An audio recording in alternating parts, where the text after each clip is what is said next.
이번 시간에는 소송을 시작한 후에 판결이 날 때까지 앞으로 어떻게 되는 것인가, 이 질문에 대한 답을 드리려고 합니다. 질문은 간단한데 답이 꽤 길어질 거예요. 그래서 오늘은 소장 제출에서부터 첫 재판일 출석까지 다루어 보려고 합니다. 소송을 막상 시작하면 처음 들어보는 법률 용어를 많이 접하실 겁니다. 재판의 실무적인 부분까지 풀어서 설명을 해드리겠습니다. 앞서 제 친구 덕배가 저한테 500만 원을 빌린 후에 갚지 않아서 제가 민사소송을 시작하기로 했죠. 소장을 작성한 이후에 법원 민원실에 가셔가지고 직접 접수를 하셔도 되고요. 대법원 전자소송 홈페이지에 가입을 하신 후에 소장을 제출해도 됩니다. 소장을 제출하면 법원은 내 사건에 사건 번호를 부여해 줍니다. 이 사건 번호를 알면 사건이 어떤 것인지를 대략적으로 알 수가 있어요. 제가 서울중앙지방법원에 소장을 제출했다고 한다면 사건 번호는 서울중앙지방법원 2021 가소 519-7238 이런 식으로 될 것입니다. 여기서 519-7238은 제가 방금 막 임의로 만든 숫자이고요. 2021은 당연히 소장을 제출한 연도이고, 가소는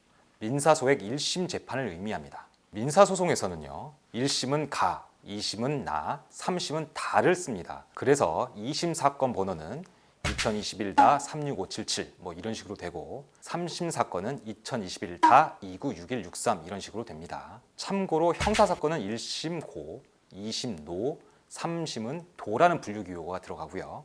행정사건은 1심은 구, 2심 누, 3심은 두 이렇게 분류기호가 붙습니다. 제가 소장을 법원에 제출하면 법원은 이 사건을 담당할 재판부에 사건을 배당합니다. 이후 담당 재판부는 제가 제출한 소장에 꼭 필요한 내용이 빠져 있는지를 일단 심사를 합니다. 그래서 예를 들어 피고 인적 사항에 관한 정보가 완전하지 않는다거나, 피고 주소지 기재가 정확하지 않다거나, 또는 청구 취지가 이상하다거나, 때로는 소장이 주장한 내용으로는 재판을 도저히 진행하기 어려운 상황 등이 있을 수 있습니다. 그래서 이러한 사유가 있을 때에는 재판부는 보정명령이라는 명령서를 원고에게 보내줄 것입니다. 보정명령이 나오는 사유는 정말 다양한데요. 아마 대부분의 보정명령은 피고 주민등록표 초본을 발급받아 오라는 내용일 것입니다. 피고의 주소가 일단 확인되면 법원은 소장과 증거 복사본을 피고에게 등기우편으로 발송합니다. 제 사건에서 피고가 된 덕배가 이 서류를 받으면 법률적으로 송달을 받았다라는 표현을 합니다. 그런데 여기서 두 가지 경우의 수가 나눠지는데요. 첫 번째는 제 친구 덕배가 법원에서 발송한 서류를 송달받았을 때입니다. 이 경우에는 당연히 큰 문제가 없습니다. 덕배가 이에 대해서 법원에 답변서를 제출할 것인지는 지금 당장은 알 수는 없지만 재판 절차는 순조롭게 진행합니다. 여기서 덕배가 답변서를 30일 이내에 제출하지 않으면 법원은 무변론 원고 승소 판결을 선고할 수 있습니다. 이것은 추가적인 재판을 거치지 않고 원고가 원하는 대로 승소 판결을 한다는 뜻입니다. 다음으로 두 번째, 제 친구 덕배가 이미 주민등록이 말소되었거나 주민등록상 주소에 지금 살고 있지 않다거나, 또는 일부러 법원에서 오는 서류를 끝까지 안 받으려고 할 때입니다. 덕배가 소장을 받을 때까지 마냥 기다릴 수는 없겠죠.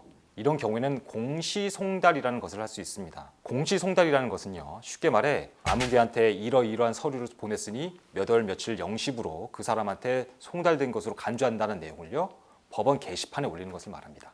이렇게 일단 공시송달 처리가 되면 덕배가 법원 서류를 받은 것과 마찬가지로 소송 절차가 그대로 진행되겠죠. 이제 덕배가 소장을 송달받은 이후의 절차입니다. 이제 법원은 재판을 하는 날을 정합니다. 이를 변론기일이라고 합니다. 만약 덕배가 소장을 받은 날로부터 30일이 지나버렸는데 법원으로부터 아무런 연락이 없으면 먼저 변론기일 지정 신청을 할 수도 있습니다. 쉽게 말해 재판일을 지정해달라는 신청입니다. 실제 소송에서 이 변론기일이 몇 번이나 있을지는 알 수가 없습니다. 간단한 소송이라면 딱 한 번만 있을 수도 있고요. 수년간 걸렸던 소송 중에는 변론기일을 10번, 20번씩이나 진행했던 사안도 있습니다. 법원이 재판일을 지정했으면 재판일을 문서로 통보해 줍니다. 이때 원고인 저는 꼭 출석을 해야 합니다. 그런데 법원이 지정한 재판일에 제가 도저히 참석을 할 수 없을 때도 있겠죠. 이때는 미리 법원에 변론기일을 변경해 달라는 요청을 따로 하셔야 합니다. 자, 이제 변론일입니다. 예를 들어 법원이 제 사건인 서울중앙지방법원 2021 가소 519-7238 대여금 사건을 2021년 11월 30일